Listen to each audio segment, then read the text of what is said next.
Pozdrav dragi narode i dobrodošli u još jednu epizodu Slobodni. Današnja tema je mediji i korupcija u medijima na međunarodnoj razini. Moji današnji gosti će vam predstaviti ove teme, a njihova imena su gospodin Eugene Garvin i gospođa Jana Lunden. Hello Eugene and Jana, welcome to our show in Croatia. Yeah, welcome. Good evening. Great to be here. Yeah, it's a huge pleasure. First, we will discuss about your topic, Eugene, and that's why please say a few words about your background for our audience. Yeah, I'm a retired research and development director. I retired about 3 years ago. And I guess about 4 years ago, I started on this journey. It was during COVID. And the thing that got me at the time was the whole transgender thing. And then obviously, as you dig into that, you discover the agencies that are supporting that. And things like academia, the non-governmental organizations, obviously the government themselves, and the media. And that's kind of what we're going to talk about today is the media side of things. And I work very closely with Jana in general. But we did a bit of a dig into the media, Project Syndicate, Wikipedia, and then how that kind of proliferates into the mainstream and into the AIs, the artificial intelligence, because it's important to note that they're flawed as well. They're going to have a bias as well as everything, as well as the mainstream media. So we'll talk about that. That's great. That's very important because we need to explain to our audience why they should or should not believe our media. But let's start. We have a short clip about Project Syndicate.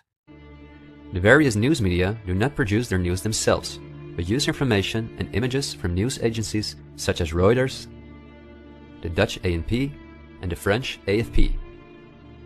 These organizations are anything but independent. Reuters is owned by the powerful Canadian Thomson family. The ANP is owned by Dutch investor Kees Omen, and the AFP is largely financed by the French government. The main journalists and editors who work at our media or at these news agencies are affiliated with important journalistic organizations, such as the European Journalism Centre. These are one of the largest funders of media-related projects across Europe. They train journalists, produce study materials, give internships at, for example, the ANP, and work closely with the world's largest corporations such as Google and Facebook.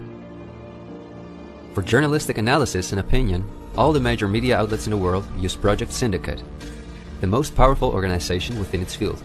It supplies the 506 most important media outlets in 156 countries.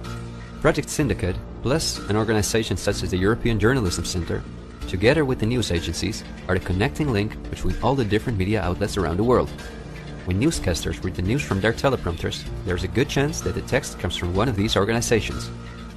As a result, the global media is often synchronized in its reporting.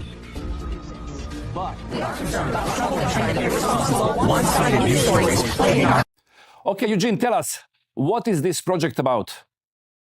Yeah, so Project Syndicate, I only discovered this about a year ago, I guess, and they have set themselves up as a source of media narrative.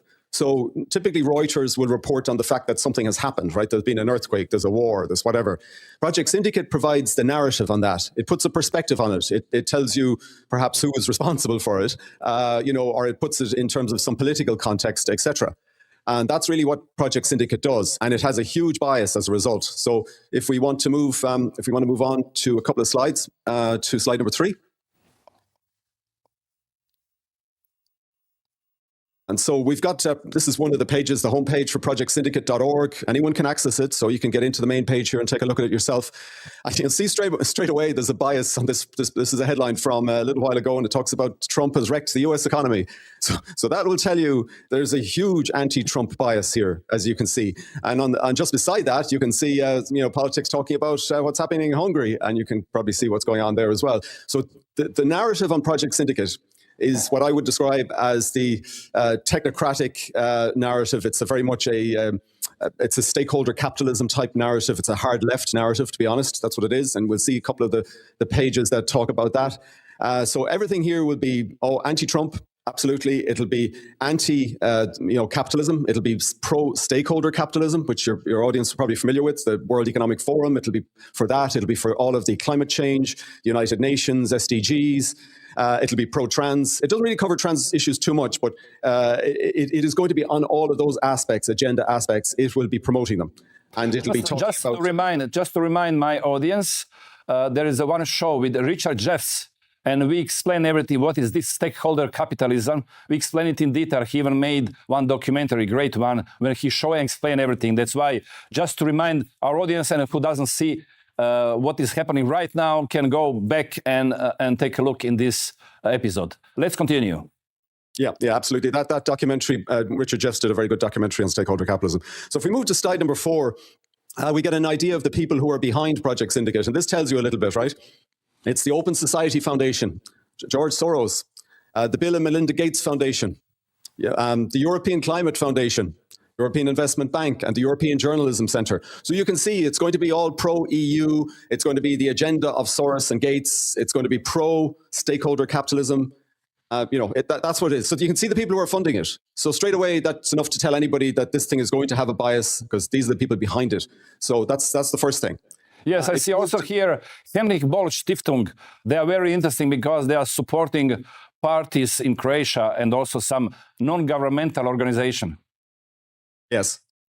As do Bill Gates and the Soros Foundation as well, of course. They're big into supporting the left-wing NGOs, as we know. So that's the first thing. So if you move to the next slide and take a look. And this is to give you an idea of the scope of this organization. So they're active in 156 countries. So it's huge, right? It's totally global, right? The massive coverage here, covering 543 media outlets. So again, massive coverage. And those are going to be your mainstream media outlets. So in Ireland, there would be our mainstream. And you can see it. You can see this bias comes through into our mainstream. And you can see here that they give subsidized rates. So they're trying to encourage people to take their commentary. So media companies that are maybe a bit of short amount of cash, they'll take the feed from Project Syndicate at a discounted rate. Of course, it's going to be biased, what they take. And then they've got 66 languages. So it's massive coverage. So it's like, this is a huge organization with huge coverage, right? So it really is serious. Yeah, 543 media outlets. Yes. Yeah, and 66 languages. Yeah. 66 languages, yeah. That's huge. So the next one talks about what they covered in 2024. So they had, you can see it here, they use the term commentaries. So they're making a commentary on a news item. Reuters will tell you the news item. Project Syndicate will give the commentary on it, the narrative on it. You can see the contributors there, as we talked to 156 countries. 1,296 commentaries they gave. Yeah, that's a lot, right? That's yeah. So they're covering, an awful lot of the political narrative, as it were, globally. So a huge sphere of influence, and they use that influence obviously to push the particular agendas of the people who fund them. So if we move on to the next one, this is the headline we had at the start there, and it talks about they're absolutely unashamedly anti-Trump. So Trump could solve world hunger in the morning or get a cure for cancer, and they'd find something negative to say. It's always been that way. It's from day one, it was like this. It's not because of the Iranian war. It's not because of anything else. They continue to be anti-Trump, anti-Republican, anti-MAGA, or an anti-nationalist. And you'll see that comes up in a few of the other articles we'll take a quick look at. So any country that's where there's a nationalist movement going on, they will be against it. And they'll be talking about it as far right, populist. They'll use these sort of terms.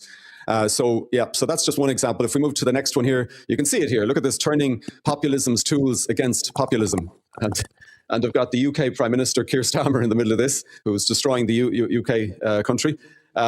So that's, it's just an example. So this is what you can expect. When you go on to Project Syndicate, you really know, you'll know what to expect after having looked through this. You'll be no surprise. And if you move on again, one more step, it's why US democracy is failing and how to restore it. And it's always interesting that communists love to talk about democracy.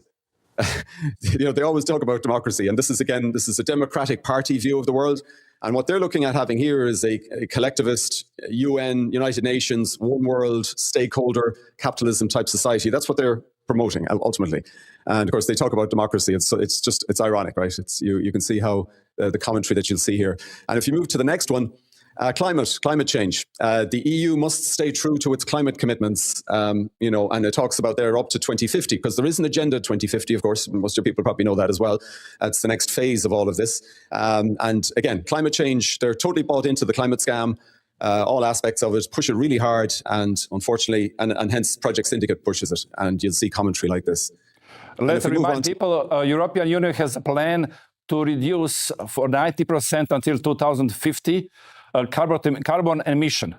And that is the reason why we are paying so high prices in oil, gas, and electricity. Not really crisis and war with Russia, or we can see now crisis in Gulf with this war in Iran. The real reason is so-called green transition and green taxes, what we are paying, just for reminding people what is really happening. Let's continue with your presentation. Yeah, absolutely. So the next one here is, if you go to number 11, Trump's WHO withdrawal could cost the US dearly. So again, they're all for the WHO, the pandemic treaty. You're probably familiar with that. The international health regulations. They're all into those things. They're supporting all those things. And of course, they won't give you the true story behind the WHO and what the WHO has been trying to do. They won't talk about the various disasters of the WHO, the way it gave into to the Chinese Communist Party with regard to COVID, all this kind of thing. It just presents, it's a bad thing that that Trump has left the WHO. I 100% agree that Trump left the WHO. He did absolutely the right thing. The WHO are adding no value right now at all, very minimal. And there's an awful lot of scandals associated with the WHO, which aren't covered because the mainstream media don't want to cover them. So this is just, again, another example of what the position... We need to remind that Croatia, unfortunately, signed this treaty. They removed from this treaty most important things, and it doesn't look like they're supposed to look, and what they try to implement from the start. But international health regulations are already in the power, and unfortunately, in this regulation, there's a lot of things that we shouldn't accept, but we are, and Croatia is a member of countries that signed and accept this new treaty and international health regulations. And as you see, United States left this organization. And I think also Argentina left just a few days ago. Let's continue. Yep. Yeah, absolutely. And the next, if you move to number 12, this kind of underlines the whole thing with Project Syndicate, the return of shameless shareholder capitalism, right? Because they promote the stakeholder capitalism thing, right? Shameless. That's what they're exactly. So, we all need to be on board with the stakeholder capitalism, the Chinese model. That's what we should be following. That's the way your country should be set up, etc. So they're basically telling you, what they believe in, what they're promoting, etc. It's here in the headlines. It doesn't take too much to figure it out. I just think it's so funny to see these headlines. They're just gives you a huge idea of the bias that you're getting. The next, we can skip through the next pieces, but it's good that all your people do understand what stakeholder capitalism is, because then everything is built on that. The Agenda 2030, the Sustainable Development Goals, the way that corporations are operating now with the ESG corporations, which also promotes the Corporate Equality Index, which is all about the transgender stuff, promoting transgenderism in the corporations, as well as obviously promoting it at a national level through your government. Can you say some words? You mentioned artificial intelligence, so it's very important. We are now using artificial intelligence in every day and see that they are really effective and can make research whatever we want and very fast. What if we, for example, say some prompt to artificial intelligence to research something, and he take, for example, information from Wikipedia? What this artificial intelligence, exactly these large language models, can take from this Wikipedia right now? Yeah, so what happens is with Google, in fact, Google is the first port of call. So when you do a search on Google, you'll find up at the very top of the search a little snippet of text which will be created by Google, but it'll come from Wikipedia. It'll tend to always come from Wikipedia. And then, of course, the AI, when you ask the AI a question, it will always look at Wikipedia as a source. So that's the first thing. So if we take a look at here, there's if you want to go on to slide number 15, Wikipedia, I've been a huge believer historically in Wikipedia, and I've used it an awful lot, but it now has a huge bias. It really has. It's very much a Democratic Party. It's a Palestinian, it's on the side of the Palestinians. It's all of the leftist type things. It was obviously reinforcing the COVID messages when we had it. It's hugely supportive of the gender identity, transgender side of things. All of these things, all of the identity politics, all of the leftist type politics that we have is all heavily now biased in Wikipedia. And you really have to be very careful. And the problem is that feeds through into the AIs. And we've got an example, actually. We have an example here in a minute. And so Larry Sanger, which is, if we move to 16, he talks about it here. He was one of the co-founders of Wikipedia. And he basically says that this globalist viewpoint, he calls it an academic, secular, and progressive, GASP, which is kind of an interesting acronym. It's built into Wikipedia now. It's systemic because it's pervasive. It's across all of the Wikipedia pages. And it's also part of the process in Wikipedia for harvesting information. So we'll see that in a minute as we go through the sources that they look at. So this guy, Larry Sanger, as I said, he's a founder of Wikipedia, and now he's calling it out. He himself is calling it out. Now, I'll give you an example. Go to the next slide, number 17. So this is an example. I was using Google Gemini here for this, which is an AI, right? So it's one of the AIs is Google Gemini. I asked it to create a word cloud, a typical word cloud with the terms that we'll typically see for cultural Marxism. And it comes up with this thing that the term is obviously associated with the conspiracy theory and it can be hateful and misleading, and it doesn't create it for me. It refused to create it for me, right? And the reason for that is if you go to Wikipedia and look at the term cultural Marxism, it shows it as a conspiracy theory, an anti-Semitic conspiracy theory. Because most of the cultural Marxists, the critical Marxists, they're all Jewish, right? They were Jewish extraction. I don't think they were practicing, but they were German Jews in the main. So this is the thing that's on Wikipedia. And here you can see Google Gemini is taking that in and saying, oh no, I can't tell you it's a conspiracy theory, so I'm not going to answer your question. Just to remind our audience, if they want to know what is cultural Marxism, I had the interview James Lidsday, and he wrote a few books about this, and he's explaining exactly what is this cultural Marxism. This is this part, this woke ideology. He calling this Marxism, neo-Marxism, this woke ideology, and he explained everything in my show, and you go take a look, maybe you understand. And there is an additional show with Judy Bidding. We were discussing about her documentary, Beneath Sheep's Clothing, where she explained also how is this closely connected with communism, exactly neo-Marxism. Let's continue with this presentation. Yeah, absolutely. Now, I think that just to make a point on that before we go on is that for a normal person, for like a very busy person, for example, and you use the term cultural Marxism and they do a search on Wikipedia and they see it's a conspiracy theory, or they do a search on AI and they see it's a conspiracy theory, then they ignore what you've said or whatever you told them. Oh, that's just a conspiracy theory. And that's the end of the story. You see how it works? And that's deliberately done that way, right? It's to shut down the discussion. So here it is. That if you go to number 18 here, this is the page from Wikipedia that talks about it. So just to show you, this is where it comes from. This is the page on Wikipedia. And we know that cultural Marxism is very real. It's happening right now. It's not anti-Semitic or anything like that. It's nothing to do with the fact that they're Jews. No one cares, right? But we know where critical theory came from. And we know what critical social justice is. And we know what cultural Marxism is, and it's happening right now. Now, there's a very good video done here. It's the Heretics video. I just recommend it. It's one of the ones you could probably put in your video description as a good video, which is well worth looking at. And again, it talks about how the AI training models are using data from things like Wikipedia, and hence if there's misinformation on Wikipedia, it gets proliferated. It'll appear everywhere. It'll be on ChatGPT. It'll be wherever. And you always have to have that in mind when you're looking at doing a query on any of the mainstream AIs. Yes. Now, here we go. This is the co-founder. If we move to number 20, this is Larry Sanger, and there's the Daily Signal, which are a good news source. Basically, he's talking about what's happening and the extreme bias. So he's telling you there's a bias there. And he had a number of recommendations. It's well worth listening to it. They have a video of this. It's on YouTube. So you can hear it in his own words. And he put up these, if you move to number 21, he's put up these 9 theses. So he's basically making recommendations to try to correct Wikipedia, to get it back in line again with being more neutral, being able to look at both sides of the story, for example, and all of that, and have been more transparent as well in regards to how data is created on Wikipedia and all of that. So he's got these 9 recommendations. They're captured on Wikipedia, so you can actually see them on Wikipedia. I'm not sure if they're taking any action on them, but that's to be seen. Now, one of the things he mentioned, which a lot of people might not be familiar with, and if we move on to 22, it's the sources that Wikipedia uses to create the data on the pages. So it has a list of what it calls reliable sources. Now, the problem is the list is extremely biased. So anything that's kind of right-wing is non-preferred. It's in the red category. It's considered that you shouldn't use that more often than not.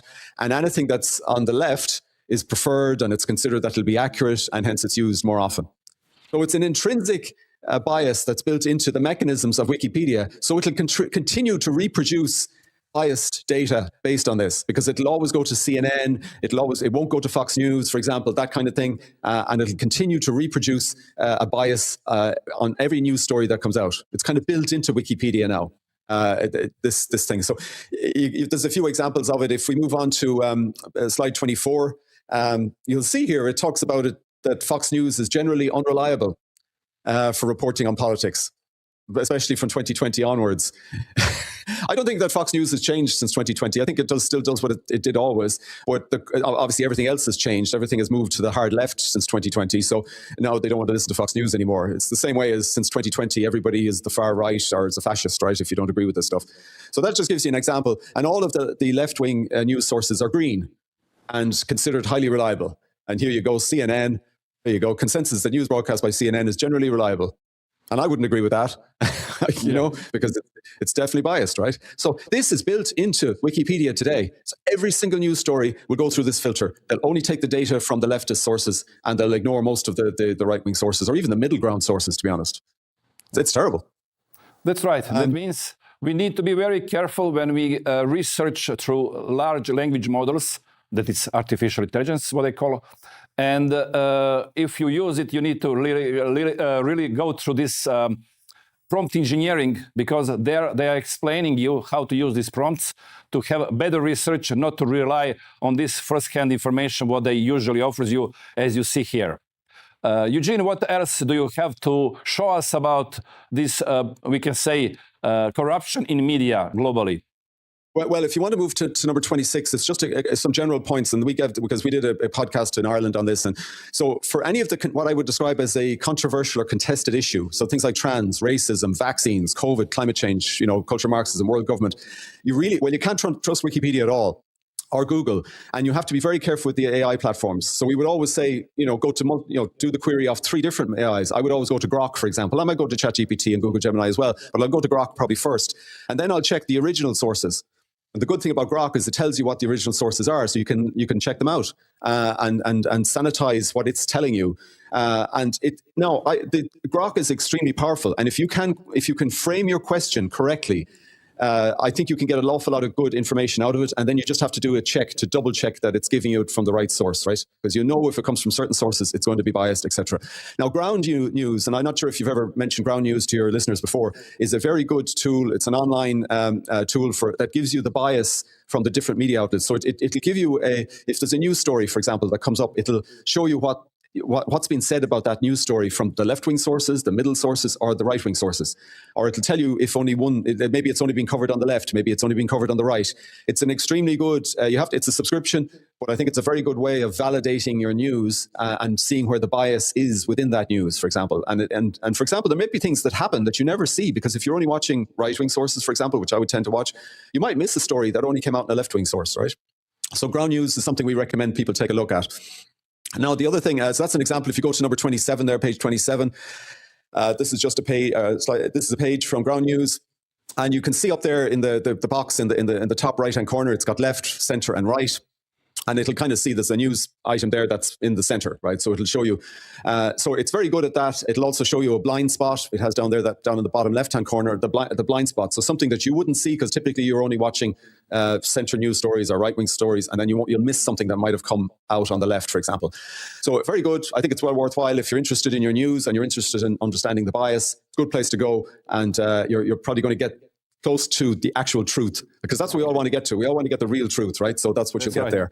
Let's repeat. Ground News is the best way to find out what is left or center or right wing view of the same, for example, news or anything else. That means you can find really what is coming, you can recognize what is propaganda and what is really news. Yeah. So I think the last thing I just want to maybe mention is Jana and I did a podcast in Ireland on our mainstream news channel in Ireland, which is RTE. That's the mainstream television channel. They're funded by the government, right? They follow the government narrative everywhere. And just to give you an idea of how they do it, in general, they won't report on something. They won't misrepresent something. Well, they won't say something that's blatantly a lie.